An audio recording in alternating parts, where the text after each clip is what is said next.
कार्यक्रम के संरक्षक के रूप में बीएल गौड़ जी साथ जुड़े हुए हैं, जो लगातार इस कार्यक्रम को देख रहे हैं और हमें अपनी राय दे रहे हैं। चीफ ऑब्जर्वर हैं, संरक्षक हैं, और इस कार्यक्रम को बिना किसी लाग लपेट के मैं कार्यक्रम शुरू कर रहा हूं। आज हमारे साथ संतोष कुलकर्णी जी हैं। ये लातूर के अंदर प्रोफेसर हैं, इनकी 15 पुस्तकें हैं, अनेक पुरस्कारों से सम्मानित हैं। इससे पहले जो कार्यक्रम शुरू हुआ था मराठी संस्कृति, मराठा साहित्य पर, जिस पर मध्यकाल के ऊपर डॉक्टर पाटिल ने बहुत अच्छा बोला था और हमारा मन हुआ कि भी मराठी साहित्य को और सुना जाए, मराठी संस्कृति को और सुना जाए। कुलकर्णी जी, आपके पास 20 से 25 मिनट हैं। आप आधुनिक साहित्य के रूप में किस प्रकार से मराठा साहित्य विश्व को जोड़ता है, उसके ऊपर चर्चा करेंगे। और आपका इस मंच पर सादर अभिनंदन हो। उससे पहले मैं बता दूं, हमारे साथ नॉटिंघम से जया वर्मा भी हैं, जो विदेश के अंदर 50 साल से भारतीय ध्वजा फहरा रही है, भारतीय संस्कृति को किस रूप में महसूस करती हैं, उस विषय पर ये बोलेंगी। और एक यशस्वी वशिष्ठ जुड़े हुए हैं, जो युवा हैं, कवि हैं, और ऐसे ही युवाओं की भारत को जरूरत है। इसके साथ अवनीश मिश्र भी जुड़े हुए हैं।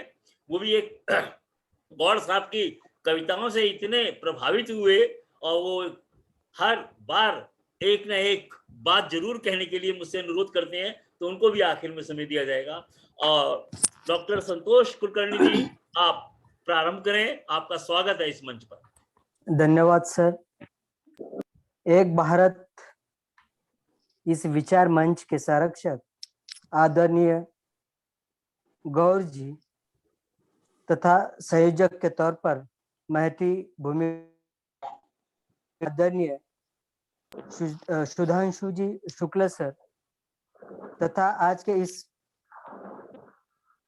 विचार गोष्ठी में उपस्थित नॉटिंघम से जया वर्मा जी, यशस्वी वशिष्ठ और उपनिवेश मिश्र जी तथा आज के इस विचार गोष्ठी को सुनने वाले समस्त श्रोताओं को सादर नमन करते हुए मैं अपने विचारों को आपके सम्मुख रखने की कोशिश करूंगा। जैसे कि आपने पिछले विचार गोष्ठी में मध्यकाल के कवियों को, संतों को सुना, आज मैं आपके सम्मुख आधुनिक परिप्रेक्ष्य में मराठी साहित्य और उसका संबंध एक सूक्ष्म रूप में हिंदी के साथ जोड़ता हुआ आपसे रूबरू होने की कोशिश करूंगा। आधुनिक शब्द का उच्चारण करते हुए हमें यह प्रतीत होता है ये मध्यकाल से भिन्न है, नवीन इहलौकिक दृष्टिकोण को लेकर सामने आ जाता है और मध्यकाल की अवरोधिता, जड़ता, रूढ़िवादिता और स्थिर और एक सत्ता का आशय प्रदान करने वाली स्थितियां हमारे सामने आ जाती है। विशिष्ट ऐतिहासिक प्रक्रिया के रूप में गत्यात्मकता दिखाई लाई जाती है। वैचारिक तथा सांस्कृतिक परिवर्तन चलते रहते हैं और जिसके कारण निरंतर रूप में एक तरह से वैचारिक दृष्टिकोण विकसित हुआ दिखाई देता है। और ऐसे स्थितियों को नकारना, ऐसे स्थितियों में परंपरागत चीजों को नकारते हुए नए वस्तुओं को, नए विचारों को स्वीकारने की मानसिकता निर्माण होने लगी। यह निरंतर रूप में चला, जिसमें धर्म है, दर्शन है, साहित्य है, चित्र है आदि सभी के बारे में नए नए रूप में व्याख्याएं होने लगी। और ऐसी यह व्याख्याएं जो पुराने को ध्वस्त करने में लगी हुई दिखाई देती है और आधुनिकता के साथ गलित, दैवादी, विवेक शून्य, रूढ़िवादी और कटमूल्य की विचारधारा से का समर्थन करने वाली ये किसी के माइक से आवाज आ रही है, इसे बंद करने अपना माइक। परंपरा का विरोध निरंतर होते रहा। जैसे कि यह वैचारिक एवं सांस्कृतिक प्रक्रिया कई वर्षों से चलने लगी है, चलती रही है। यह हमारे विचारों का, हमारे मानसिकता का, हमारे समझ की एक उपज भी मानी जाती है। आधुनिक यह शब्द भले ही काल सापेक्ष क्यों न लगता हो, तो इसका वर्तमान और भूत में प्रयोग होता दिखाई देता है, हम प्रयोग भी करते हुए देखते हैं। और इसी अवधारणा से हमें रूबरू होने की आवश्यकता है। इसे समझना बड़ा कठिन होता है, समझना बड़ा मुश्किल है। आधुनिकता का संबंध वर्तमान से कैसे है? जीवन पद्धति से है, स्वार्थी है, स्वकेंद्रित विचारधारा से है। पुराणमतवादियों के आधार पर हम इसको भी ले सकते हैं। केशभूषा है, विचार भूषा है। आधुनिक रचना के माध्यम से इसे हम देख भी सकते हैं। इस तरह से यह विचारधारा इन प्रश्नों के तार्किकता के आधार में आलोक में कहा जाए तो आधुनिकता का संबंध सीधे सीधे मूल्य व्यवस्था के आधार पर दिखाई देता है। विशिष्ट मानसिकता है और सांस्कृतिकता से भी दिखाई देता है कि आधुनिक मानवीय मूल्यों के सर्वोपरि मानती हुई दिखाई देती है। वह मनुष्य में किसी प्रकार का भेद नहीं करती और ऐसी भेद न करने वाली परिस्थितियां आधुनिक विचारधारा के रूप में हमारे सामने आ जाती है। धर्म, प्रांत, विचार, यह सब मनुष्यों से बड़े नहीं हैं। यह सब दैव और ईश्वर के स्थान पर प्रयत्नों को महत्व देती हुई दिखाई देती है और प्रयत्नों को सामने रखकर, केंद्र में रखकर आत्म परीक्षण, आत्म सजगता, अस्तित्व की तलाश करते हुई दिखाई देती है और अपने भीतर के एक प्रक्रिया को निरंतर रूप में आगे लेकर चलती हुई दिखाई देती है। मूल्यों के प्रति आग्रह करती है, मनुष्य के प्रति आग्रह करती है, श्रद्धा रखती है और परंपरा के प्रति नए प्रतिमानों को भी स्थापित करती हुई दिखाई देती है। यही मानवता हमारे सामने आने लगती है। मनुष्य न वस्तु, न मशीन, न क्रियात्मक शक्ति है, अपितु यह या इसे एक स्वतंत्र इकाई के रूप में हम लेते हुए दिखाई देते हैं और समग्र साहित्य की सोच इसी के रूप में हमारे सामने आ जाती है और इसी रूप में नवसर्जना करना चाहती है।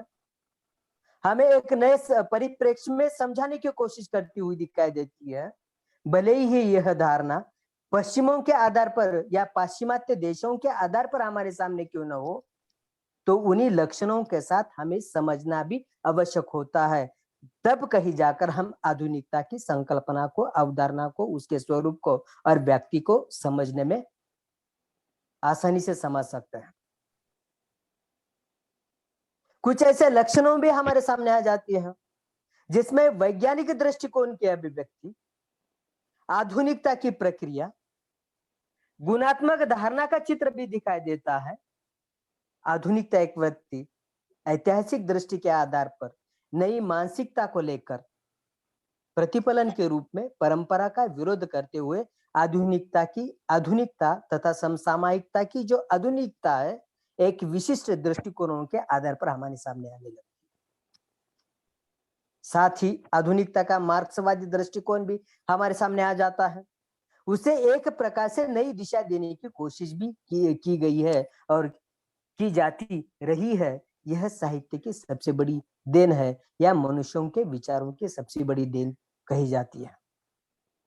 जैसे कि साहित्यिक अनुवाद आधुनिकतावाद के आधार पर जो इरविंग हो, उन्होंने कुछ ऐसे संकेत बताए हैं, जो गुणधर्म बताए हैं, जिन गुणधर्मों के आधार पर नया प्रबोध हम सामने लाने की कोशिश करते हैं।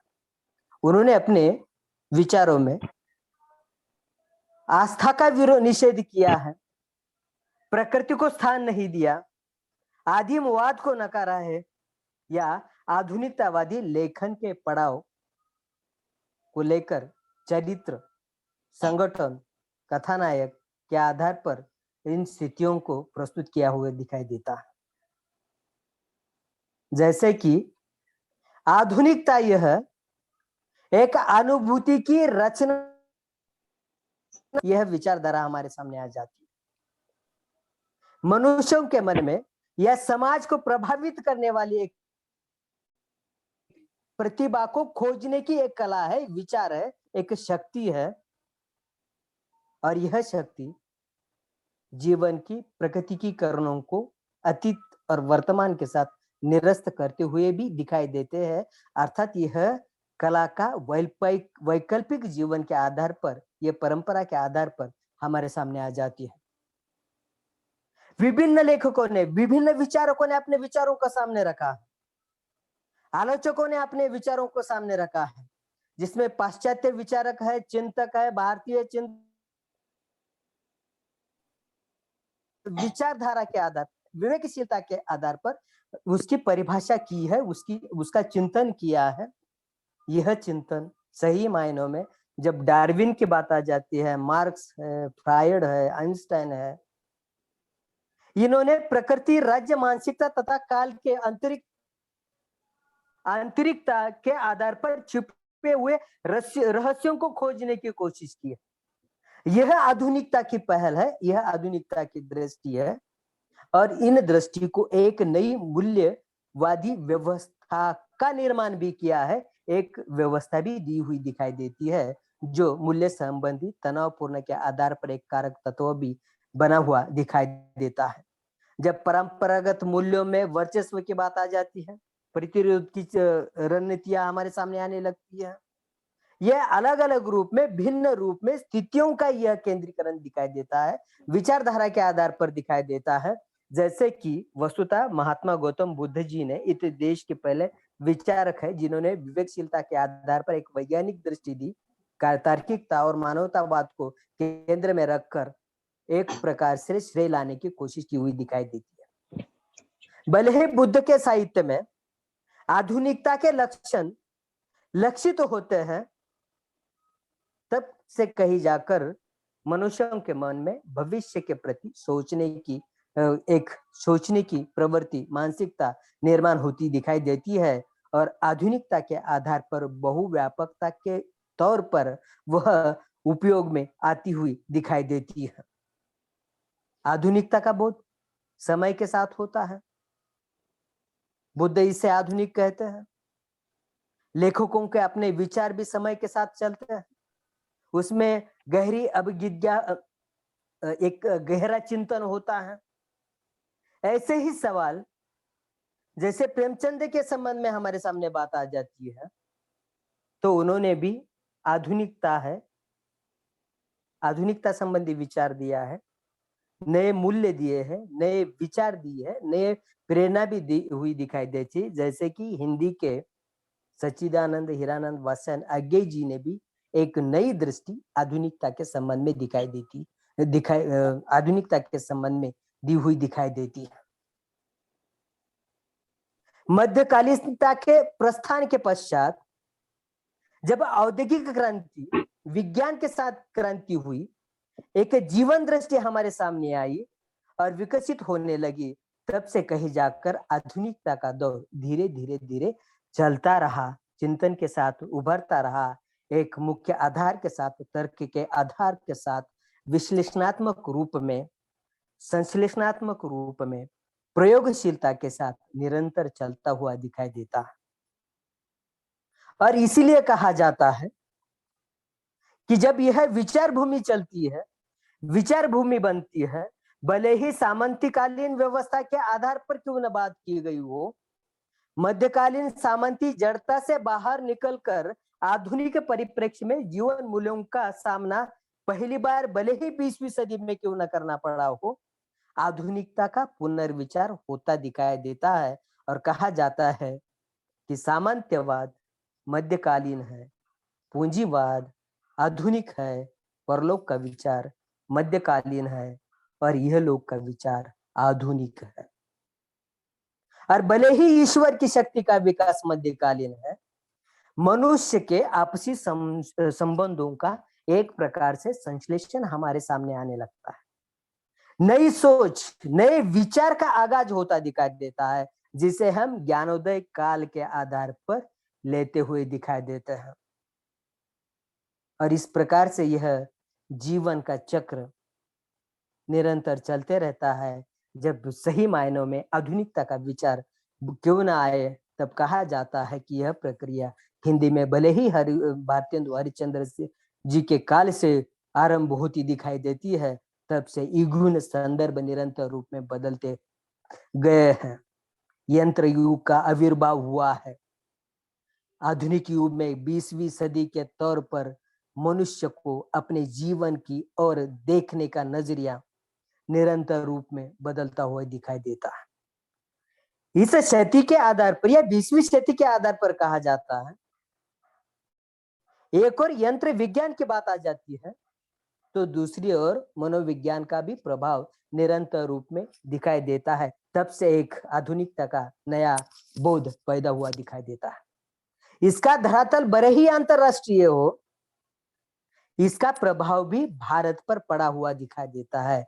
जैसे प्रतीकवाद के आधार पर बिंबवाद है, अति यथार्थवाद है, और यह सब आदि कविताओं के आधार पर कविताओं के आंदोलनों के साथ चलता हुआ दिखाई देता है, और जिसे भारतीय लेखकों को सर्जक या चेतना के रूप में उद्दीलित किया हुआ दिखाई देता है।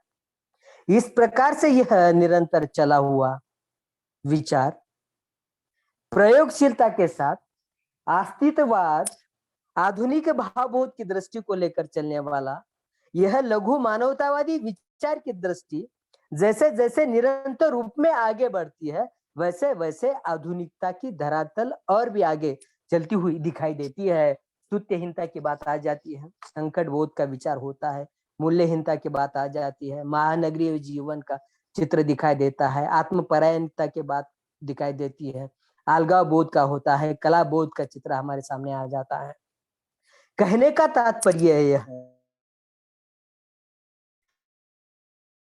मनुष्यों के अंतर मन के स्थितियों को खोलती है, और जो महीन मन के पर्दे होते हैं, इन पर्दों को एक अनुभूति के आधार पर नए आकाश में, नए क्षितिज में सृजित करने का कार्य करती हुई दिखाई देती है। जैसे कि प्रेमचंद जी ने भारतीय समाज का चित्र एक तरह से वकील बनते हुए आधुनिक इस दृष्टि से व्यक्तियों के सामने प्रस्तुत क्यों न हो, एक तरह से मनुष्य जीवन की त्रासदी का चित्र प्रस्तुत किया हुआ है। और या यूं कहे कि नवीन जीवन बोध को समाज के सामने लाने की कोशिश की हुई दिखाई देती है। कहने का उद्देश्य क्या है कि ऐसे समय में नई जीवन बोध के आधार पर सृजनशील साहित्यकारों ने जिस प्रकार से विचारों को लिखा, प्रस्तुत किया, जैसे कि प्रसाद की कामायनी, श्रद्धा सर्ग की बात आ जाती है। भले ही यह समाज पाश्चात्य विचारों से, लेखकों से प्रेरित रहा क्यों न रहा हो, फिर भी इसी तरह से यह मराठी साहित्य के लेखक भी पाश्चात्य विचारों से प्रभावित होकर युगांतकारी परिवर्तन लाते रहे, एक नई सभ्यता का आगाज करते रहे, और इस प्रकार से यह विचार हमारे सामने निरंतर रूप में आधुनिकता के संबंध में आता हुआ दिखाई देता है। इस तरह से यह विचार निरंतर रूप में दृष्टिगोचर होते दिखाई देते हैं। भले ही यह युग वास्तविकता के साथ चलने वाला क्यों न हो, वास्तविकता के साथ मनुष्यों को अपनी स्थितियों की ओर संकेत करने के लिए बाध्य करता हो, या यूं कहे कि यह अपने शक्ति के प्रति, बल के प्रति जागरूक रहने के लिए भी प्रेरित करता हुआ दिखाई देता है। अर्थात यह आत्म अन्वेषण का युग है। जब हम खुद का अन्वेषण नहीं करेंगे, तब हम आधुनिकता के पक्ष में अपने विचारों को रख नहीं पाते। नई विचारधारा आई, नए प्रयोग आए, नई कविताएं आई, कहानियां आई, उपन्यास आए। जैसे कि आधुनिकता यह एक कलात्मकता के आधार पर चलने वाली प्रक्रिया है, और ऐसी यह प्रक्रिया निरंतर रूप में हमें एक झांकी की तरह, आईने की तरह हमें प्रस्तुत करती हुई दिखाई देती है। और कहा जाता है भले ही मराठी साहित्य में आधुनिकता की झांकी उतनी स्पष्ट रूप में प्राप्त नहीं होती, फिर भी परंपरा का निर्वाह इसी काल की एक तरह से पहचान रही है और बनी बनाई परिपाटी पे चलना, अपने युग के अनुरूप खुद को ढालना, ये सब बातें भले ही आरंभिक काल में क्यों न मिलती हो, अर्थात मध्यकाल के बाद जब आ जाती है तो संतों के विचारों का दौर निरंतर चला रहा है। सामाजिक सांस्कृतिक सुधार परिवर्तन महान सुधारकों के बाद, जिसमें चक्रधर स्वामी जी की बात आ जाती है, उन्होंने कुछ संस्कृति या जिस तरह से कुछ परंपरागत विचारों को उन्होंने नकारा है, नए विचारों को रखा हुआ दिखाई देता है, कर्म कांडों का विरोध किया हुआ दिखाई देता है। ऐसे यह भूमि भले ही भूमि में या महाराष्ट्र की भूमि में भले ही चक्रधर स्वामी जी लोक जीवन के आधार पर या लोक जीवन के लिए निरीक्षण परीक्षण करने के लिए, अध्ययन करने के लिए भले ही क्यों न घूमते रहे हो, अराजकता की बात उस समय में भी थी। जब तुकाराम जी की बात आ जाती है, समतावादी लोक कवि के रूप में इन्हें दिखाई देता है। किसानों को तुकाराम ने किसान, शूद्र तथा भक्ति के क्षेत्र में नकारे गए बहुजनों के प्रति या बहुजनों के प्रति आस्था का भाव दिखाया है, अपनेपन का भाव दिखाया है। या अनुभूति के आधार पर एक तरह से दृष्टि दिखाई देती है, जैसे कि आधुनिक काल की और मनुष्य को समुन्नत करने के लिए प्रेरित करती हुई दिखाई देती है। भले ही 1850 के पश्चात आधुनिकता का समय क्यों न माना गया हो, ज्ञान विज्ञान के बाद अंग्रेजों के संपर्क में आने के कारण जो मूल व्यवस्था बनी हुई थी, और उस मूल व्यवस्था के कारण एक नई विचारवादी मूल्य व्यवस्था का निर्माण हुआ और एक नया आंदोलन, नए क्रांतिकारी विचार निरंतर रूप में उभरे हुए दिखाई देता है। स्त्री शिक्षा, अछूत शिक्षा की बात इस समय में चली हुई दिखाई देती है। या यूं कहे तो जिस प्रकार से समाज में आधुनिकीकरण का विचार नए सिरे से या समाज सुधार के आधार पर आधुनिकीकरण होता दिखाई देता है, ठीक उसी प्रकार के स्थितियों को मराठी साहित्यकारों ने भी अपने साहित्य में आधुनिक परिप्रेक्ष्य के आधार पर उसे प्रस्तुत किया हुआ दिखाई देता है। यह बहुत जी समय का थोड़ा सा ध्यान रखना। समय ओके सर, ओके सर। और यह एक विचार जैसे कि मराठी समीक्षक है, लेखक है नागनाथ कोतापल्ले जी ने भी अपनी मराठी कविता के माध्यम से आधुनिकता की बात रखी है। महात्मा फुले जी ने भी अपने आधुनिकता के आधार पर अपने बात रखी हुई दिखाई देती है। समूचे ऐसे व्यवस्थाओं को उन्होंने समाजवादी विचारधारा के साथ चलने के लिए बाध्य किया हुआ दिखाई देता है। यह परंपरा चली हुई दिखाई देती है, जैसे कि नया सिपाही है, उनकी तुतारी है, ऐसे कई साहित्य हैं जिन्होंने आधुनिकता के साथ नई जीवनगत प्रेरणाओं को देने की कोशिश की हुई दिखाई देती है। नए मूल्य है, नए आशय है, नए आस्थाएं है, ऐसे स्थितियों को भी मध्य रखते हुए दिखाई देता है। बस अभी अंत के 3 मिनट लेता हूं सर, जो बात मेरी समुच्चय सार रूप में समाप्त होगी। जैसे मराठी के कवि, लेखक, उपन्यासकार केशव सदरे के अनुसार भले ही काव्य यात्रा से आधुनिकता का प्रारंभ माना क्यों न जाता हो, तब बात आ जाती है आधुनिकता के परिप्रेक्ष्य में बाळ सीताराम मर्ढेकर जी की। उन्होंने आधुनिक परिप्रेक्ष्य के आधार पर नई कविता के माध्यम से समूचे चेहरे को व्यक्तिनिष्ठता के साथ, चेतना प्रवाही के साथ, व्यक्तिगत प्रतिभा के आधार पर कालबोध के साथ मूल्य बोधों को भी प्रस्तुत किया गया है और इन सभी को अंतर्भाव के रूप में उनमें दिखाई देता है। केशव सूत की बात आ जाती है तो मनुष्य लौकिक जीवन की, मनुष्य मुक्ति का सपना उन्होंने देखा है। जैसे देश विभाजन की बात आ जाती है, महायुद्धों की बात आ जाती है, दंगों का चित्र आ जाता है, असहायता की बात आ जाती है।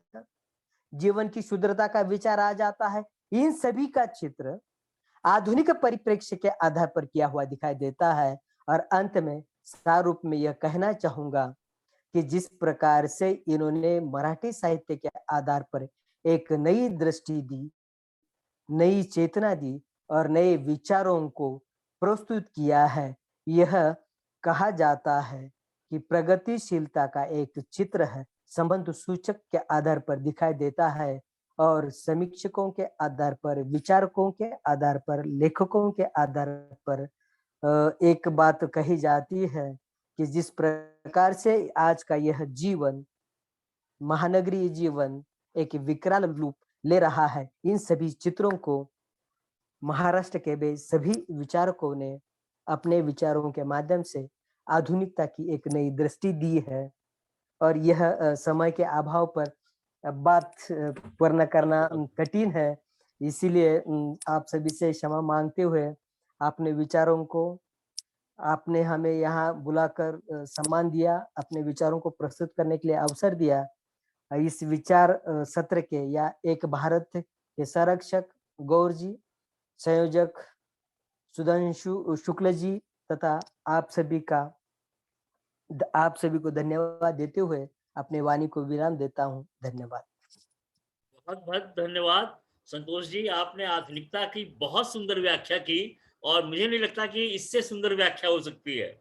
और जब तक सृष्टि रहेगी, आधुनिकता की बात कहने के लिए जब तक हमारे समाज में विद्रूपताएं हैं, उसके ऊपर नहीं लिखा जाएगा, तब तक वो आधुनिकता रहेगी। और आज हमारे सामने जो ऋषि तुल्य बैठे हैं, उनकी एक कविता आधुनिक बोध पर मैं बता देता हूँ आधुनिकता है क्या।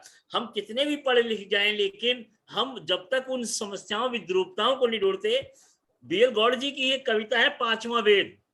आजकल मैं व्यस्त हूं लिखने में पांचवा वेद, आजकल मैं व्यस्त हूं लिखने में पांचवा वेद, कर रहा हूं एकत्र उन तथ्यों और सत्यों को जो नहीं लिखे जा सके चार वेदों में।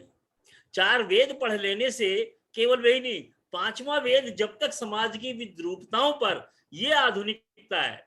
किसी भी समय में कोई कालजयी समस्या को उठाकर जब तक उसको खत्म न किया जाए, आधुनिकता बोध वो है। और मराठी साहित्य निश्चित रूप से आपकी बात से और गौड़ साहब की बातों से यही लगता है कि वीर सावरकर जी ने कहा था कि अंग्रेजी भाषा का जो उस समय उन्होंने लिखा था, यह मनुष्य के चरित्र का विकास नहीं करती है। और आज 2020 में मैं और गौड़ साहब कई भारतीय शिक्षा नीति में शामिल रहे हैं, उसमें फिर वही बात आ रही है कि प्रारंभिक शिक्षा जो होनी चाहिए वो मातृभाषा के रूप में हो। उसी के माध्यम से आप अपनी परंपराओं को बना रख सकते हैं। आपका बहुत बहुत धन्यवाद। समय कम था लेकिन हम आपको दोबारा बोलेंगे। इसी के साथ साथ मैं गौड़ जी के आशीर्वाद को साकार होता हुआ देख रहा हूं। गौड़ जी ने कहा था अगली बार 32 होंगे और मैं देख रहा हूं यहाँ पर 40, 38, 37 के बीच में लोगों की संख्या जुड़ गई है। गौड़ साहब का आशीर्वाद फलीभूत हो रहा है।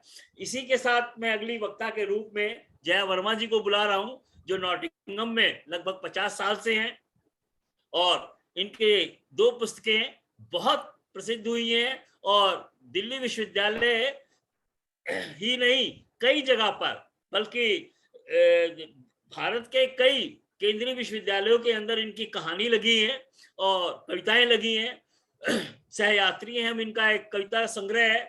और गौड़ साहब ने एक पुस्तक निकाली है, कर्मयोगी साहित्यकार। जया वर्मा जी के ऊपर मैं अपनी वाणी को विराम देते हुए जया वर्मा जी के द्वारा ही उनका व्यक्तित्व और भारत को किस रूप मिलती है आमंत्रित करता हूँ। जया वर्मा जी। नमस्कार। नमस्कार सुधांशु जी, आपको यहाँ देखकर अच्छा लग रहा है। पोलैंड से आप भारत पहुंचे और अपनी भारतीयता की पहचान दिखाते हुए आपने पोलैंड में अपना एक बड़ा अच्छा असर छोड़ा वहाँ के विद्यार्थियों के ऊपर, देश के ऊपर। और आज गौड़ साहब सामने बैठे हुए हैं, मैं प्रणाम करती हूँ। डॉक्टर सुधांशु शुक्ल जी एवं आदरणीय श्री बीएल गौड़ जी का अभिवादन। एक भारत बैनर के तले एक भारत हमारी नजर से देखने के लिए डॉक्टर सुधांशु शुक्ल को और श्रद्धेय श्री बीएल गौड़ जी को मैं बधाई देती हूँ। और इस मंच पर आसीन श्री यशस्वी वशिष्ठ जी, श्री अवनीश मिश्रा जी, का डॉक्टर संतोष कुमार सुभाष राव जी कुलकर्णी जी एवं प्रबुद्ध सुधीजनों जो आज के कार्यक्रम से जुड़े हुए हैं, मेरा सबको नमस्कार।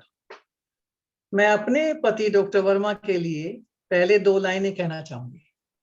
खुदा को ना देखा मैंने, खुदा को ना देखा मैंने, बस दुआओं में तुझे पाया। और उन्हीं की वजह से आज मैं ब्रिटेन में हूँ और 50 वर्ष हो गए हैं उनके साथ। मैं 51 ईयर्स रही। बन गए तुम सखा, बन गए तुम सारथी, बन गए तुम सखा, बन गए तुम सारथी, निस्वार्थ कर्म करते रहे, बन गए पुरुषार्थी। तो ऐसे जब संबंध हो जाते हैं, ऐसे रिश्ते हो जाते हैं, आपको ऐसा सौभाग्य मिलता है, तो आपका जीवन ही अपने आप में खिल उठता है। तो वही मेरे साथ हुआ, क्योंकि सबसे पहले तो ये कि मैं भारत जैसे महान देश में पैदा हुई, जिसका मुझे गर्व है। और फिर 50 वर्ष पहले मैं भारत से इंग्लैंड आई थी। भारत मेरी नजर में आज भी वही है जो मैं 50 वर्ष पहले छोड़कर आई थी। आज मैं 50 वर्ष के बाद ब्रिटेन में बैठकर आप लोगों से हिंदी में बातचीत कर रही हूँ। ब्रिटेन में हिंदी की स्थिति आज जैसी नहीं थी। हिंदी की आवाज सुनने के लिए हम लोग तरस जाया करते थे। बस केवल घर में ही हम हिंदी बोलते थे और हमारे साथी सभी डॉक्टर थे 99%। और हॉस्पिटल के कैंपस में हम रहते थे। कैंपस में रहते हुए बाहर तो अंग्रेजी का ही वातावरण था। और लेकिन मैंने एक बात देखी कि भारतीय डॉक्टर पंजाब, गुजरात, महाराष्ट्र, बंगाल एवं अन्य प्रांतों के डॉक्टर आपस में जब भी मिलते अपनी मातृभाषा में बात करते थे। लेकिन उत्तर प्रदेश, दिल्ली तथा अन्य हिंदी भाषा क्षेत्र से अपने लोग अंग्रेजी में ही बातचीत करना पसंद करते थे। अगर बाजार में कोई हिंदुस्तानी रंग रूप के लोग मुझे दिखाई पड़ते तो मैं उनसे उम्मीद करती थी कि वो मुझसे हिंदी में बातचीत करेंगे, लेकिन ऐसा नहीं होता था। जैसे ही मैं उनसे पूछती कि डू यू नो हिंदी, वो गर्दन हिलाकर मुस्कुराते हुए कहते नो वी डोंट। मैं उदास हो जाती। मेरा यह हाल था कि जहां मैं चली हिंदी चली, हिंदी मेरे साथ साथ चली, लेकिन हिंदी बोलने और सुनने को नहीं मिलती थी जब तक हम नोटिंघम नहीं आए 1976 में। मैंने कभी सोचा नहीं था कि भारत से इतनी दूर रहकर मैं रह सकूंगी। शादी के बाद मेरे नानी, छोटे सा मैं बताती हूँ किस्सा आपको ये, कि शादी के बाद मेरे नानी जी के घर में दिल्ली वाले महाराज जी आए थे। नानी जी ने सब बच्चों को महाराज जी से मिलवाया। महाराज जी ने सबको आशीर्वाद दिया और जब मेरे सिर पर हाथ रखा तो उन्होंने कहा कि ये बच्ची तो विदेश में रहेगी। मैं एकदम से बोली, नहीं महाराज जी, मैं तो भारत में रहूंगी, मुझे भारत से दूर कहीं नहीं जाना है। नानी जी ने इशारे से मुझे चुप रहने के लिए कहा और मुझे आदेश दिया कि महाराज जी के सामने कुछ नहीं कहते। नानी जी ने आज महाराज जी को बताया कि इसकी शादी हुए अभी 1 हफ्ता ही हुआ है, इसकी शादी डॉक्टर के साथ हुई है, वो दोनों पढ़ रहे हैं। लेकिन मेरी समझ में कुछ नहीं आया कि महाराज जी ने ऐसा क्यों कहा। उन्होंने कहा कि शीश नवाता चल, इसमें है भक्ति, जीवन को बना ले अभिव्यक्ति ही शक्ति। उन्होंने कहा ये बच्ची पढ़ेगी और ये विदेश में रहेगी। यह मेरा सौभाग्य है कि मेरा जन्म भारत में हुआ था, इसीलिए भारतीय संस्कृति जो कि 5000 वर्ष से अधिक पुरानी है, वैदिक पद्धति हमें एक दूसरे से प्रेम करना सिखाती है, उसमें मेरा पालन पोषण हुआ। मेरे पूर्वजों, दादा दादी, अम्मा पिताजी तथा मेरे गुरुजी ने मेरे ऊपर बहुत बड़ा प्रभाव छोड़ा, जिससे मेरा आचरण एवं रहन सहन में असर पड़ा। भारतीय संस्कृति में अतिथि देवो भव एवं वसुदेव कुटुंबकम सबसे बड़ा माना जाता है तथा सर्वे भवन्तु सुखिनाम, सर्वे सन्तु निरामया, सर्वे भद्राणि पश्यन्तु, मां कश्चित् दुख भाग भवेत्। यह हमारी संस्कृति की भावनाएं हैं कि विश्व में कोई भी दुखी ना हो, विश्व में सब लोग स्वस्थ रहें, प्रसन्न रहें और जीवन प्रभाव में हो। तो भारतीय कला संस्कृति का असर आपके जीवन में जीवन भर रहता है। भले ही आप किसी भी देश में रहें, आप भारतवंशी ही कहलाते हैं। आज हम लोग ब्रिटिश इंडियन कहलाते हैं। ये हमारा नया टाइटल मिला है हम लोगों को कि जो लोग इंडिया के लोग उनको ब्रिटिश इंडियन कहते हैं। भारतीय जीवन का एक महत्वपूर्ण भाग ऐसा है कि जो हमारी एक पहचान बन जाती है। हिंदी की विशाल व्यापकता, हिंदी के प्रति अनुराग के कारण ही हिंदी आज विश्व में सब जगह फैली हुई है। मैंने 4 विश्व हिंदी सम्मेलनों में सहभागिता की है। London 1999, New York 2007, South Africa Jones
पहचान है जो सर्वे भवन्तु सुखिनः का संकल्प लेके बैठती है। इसके साथ ही मैं मंच पर एक युवा छात्र हैं, कवि हैं और ऐसे ही बच्चों को आगे बढ़ाना इस मंच का कार्य हमारा उद्देश्य है। और जया जी, मैं चाहता हूं आप तहे दिल से इन बच्चों को आशीर्वाद दे। ये आने वाली पीढ़ी है जो जिनको हम कुछ दे सकें, और देश की धरोहर है ये। और देश की धरोहर भावी युवा के प्रतिनिधित्व करने वाले यशस्वी को मंच पर आमंत्रित करता हूं। वीडियो अपना खोलिए। यशस्वी अपना वीडियो खोलिए और आवाज।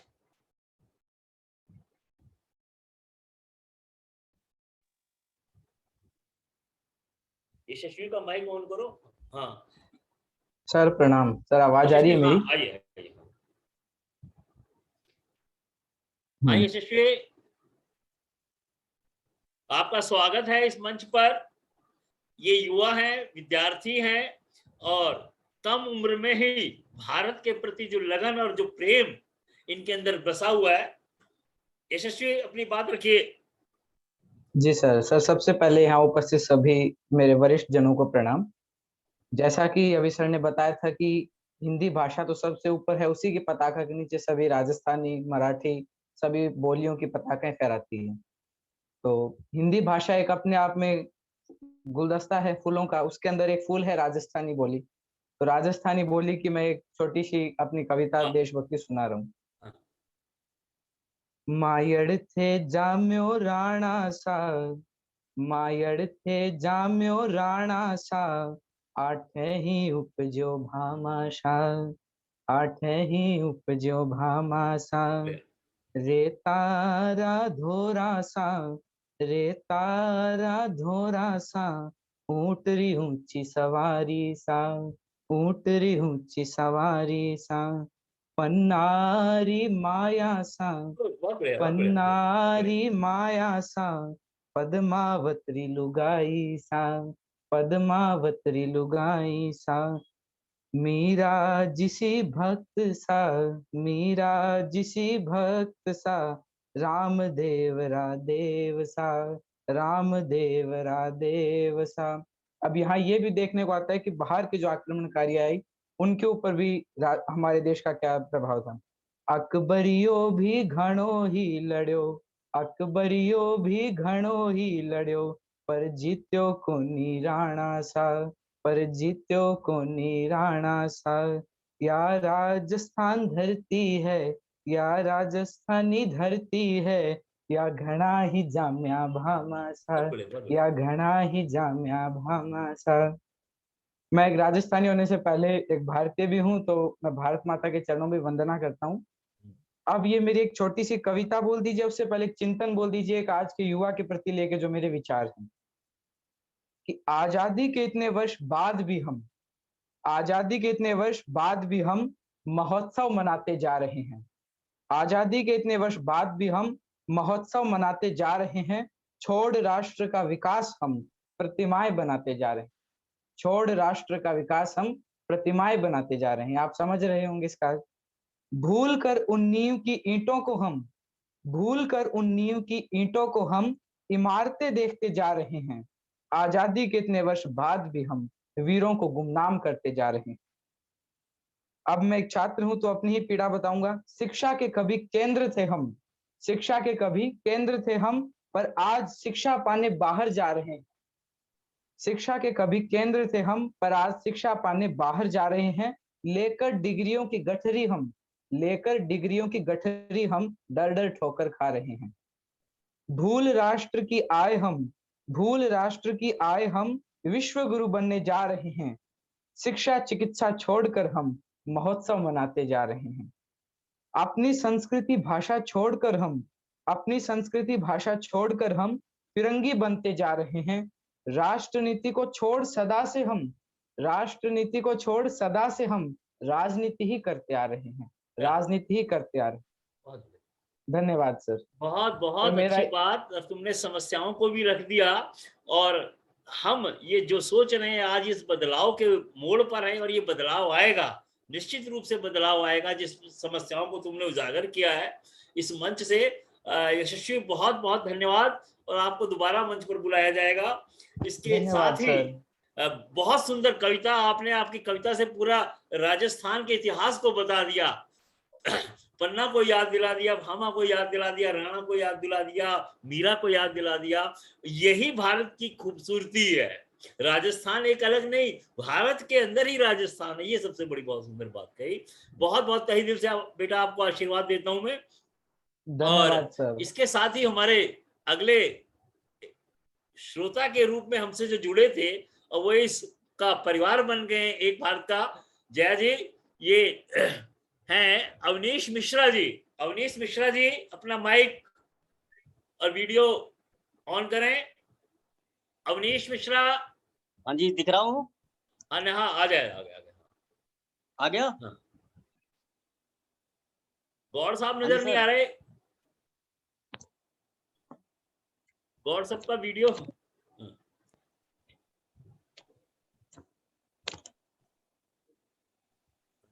हाँ जी सर, दिख रहा हूँ। हाँ दिख रहे हैं, बोलिए आप। पहले तो सभी यहाँ पर सम्मानित लोगों को प्रणाम। हमें समय कम है तो मैं भारत माता पर ही एक अपने ही देश के ऊपर एक कविता सुना रहा हूँ। आवाज आ रही सर? आ रही। तो एक छोटी सी कि हमारा देश यानी श्रेष्ठ भारत बने और भारत बहुत ऊंचाइयों तक जाए, यही एक कामना है। मातृभूमि का कर्ज चुकाएं हम सब ने मिल ठाना है। मातृभूमि का कर्ज चुकाएं हम सब ने मिल ठाना है। मिलजुल कर अपने प्रयास से भारत श्रेष्ठ बनाना है। मिलजुल कर अपने प्रयास से भारत श्रेष्ठ बनाना है। मातृभूमि का कर्ज चुकाएं हम सब ने मिल ठाना है। मिलजुल कर अपने प्रयास से भारत श्रेष्ठ बनाना है। मिलजुल कर अपने प्रयास से भारत श्रेष्ठ बनाना है। भले यहाँ समुदाय अनेकों मजहब भले अनेक हैं। भले यहाँ समुदाय अनेकों मजहब भले अनेक हैं। हिंदू मुस्लिम सिख ईसाई सबके सब हम एक हैं। हिंदू मुस्लिम सिख ईसाई सबके सब हम एक हैं। सर्वधर्म समभाव की संस्कृति सर्वधर्म समभाव की संस्कृति को ही बस अपनाना है। सर्वधर्म समभाव की संस्कृति को ही बस अपनाना है। मिलजुल कर अपने प्रयास से भारत श्रेष्ठ बनाना है। मिलजुल कर अपने प्रयास से भारत श्रेष्ठ बनाना है असंख्य बोली भाषाएं मतलब सबका एक है असंख्य बोली भाषाएं सबका मतलब एक है। फूल यहाँ लाखों प्रकार के सर्वोत्तम ये देश है। फूल यहाँ लाखों प्रकार के सर्वोत्तम ये देश है। अपनी संस्कृति का तो लोहा दुनिया भर ने माना है। अपनी संस्कृति का तो लोहा दुनिया भर ने माना है। मिलजुल कर अपने प्रयास से भारत श्रेष्ठ बनाना है। मिलजुल कर अपने प्रयास से भारत श्रेष्ठ बनाना है। ओणम पोंगल होली जैसे पर्वों की भरमार है। ओणम पोंगल होली जैसे पर्वों की भरमार है। हर मानव को प्रेम सिखाते तीर्थ यहाँ हजार है। हर मानव को प्रेम सिखाते तीर्थ यहाँ हजार है। जिनका मतलब ही आपस में हर मतभेद मिटाना है। जिनका मकसद ही आपस में हर मतभेद मिटाना है। मिलजुल कर अपने प्रयास से भारत श्रेष्ठ बनाना है। मिलजुल कर अपने प्रयास से भारत श्रेष्ठ बनाना है। मन में ले उद्देश्य यही जन जन का यहाँ विकास हो। मन में ले उद्देश्य यही जन जन का यहाँ विकास हो। बने श्रेष्ठ भारत ये अपना अटल यही विश्वास है। मन बने श्रेष्ठ भारत ये अपना अटल यही विश्वास है। जन जन तक अपने प्रयास से ये कार्यक्रम फैलाना है। मिलजुल कर अपने प्रयास से भारत श्रेष्ठ बनाना है। मातृभूमि का कर्ज चुकाए हम सब ने मिल ठाना है।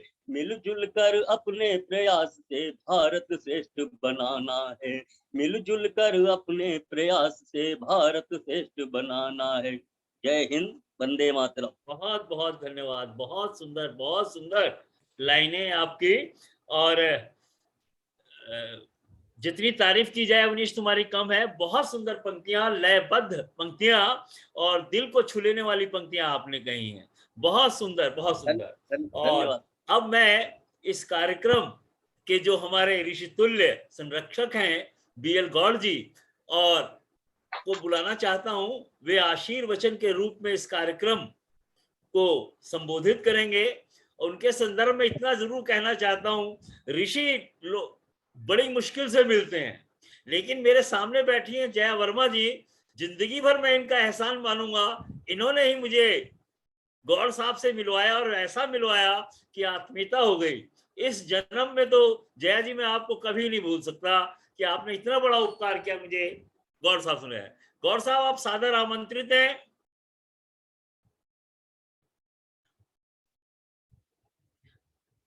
गौड़ साहब हेलो। हेलो, हाँ आ गई बात।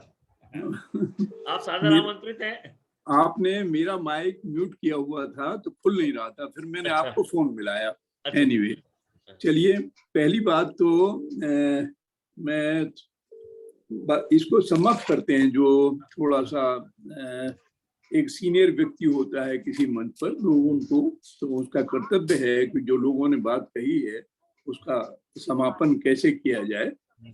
तो ये हमारे आदरणीय शुक्ला जी का एक भारत का संकल्प लेकर के जो कार्य शुरू किया गया, उसका आज 5वां एपिसोड था।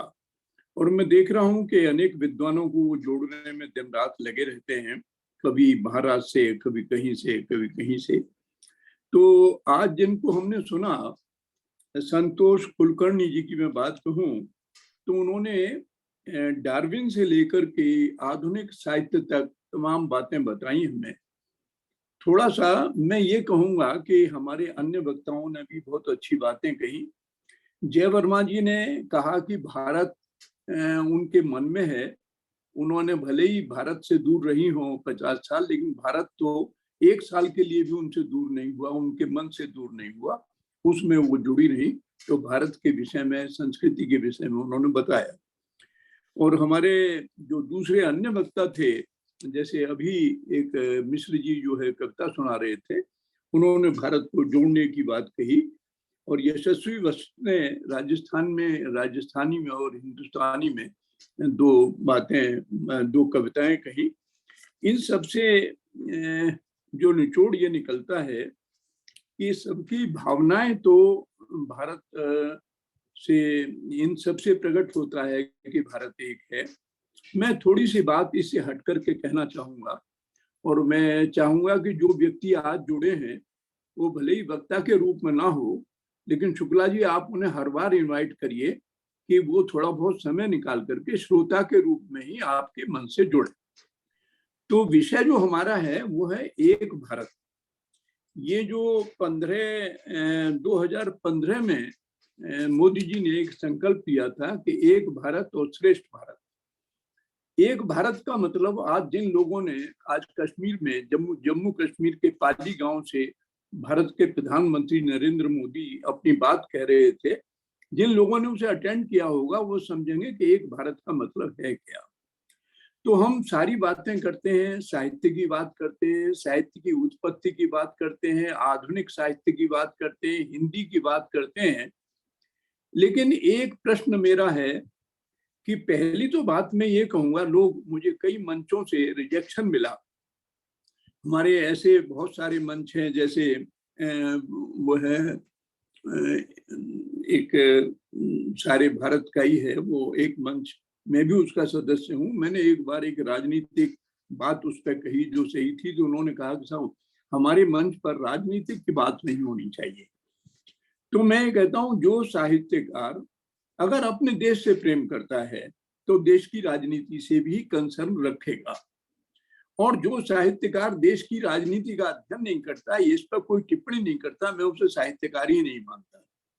कि वो भले ही अपने साहित्य रचना में रहे, अपनी रचना साहित्यिक सुनाए, लेकिन देश को समझने के लिए और इस विषय को भारत एक करने के लिए उसे राजनीति की समझ लानी ही पड़ेगी। और राजनीतिक बात कहनी भी पड़ेगी और सुननी भी पड़ेगी।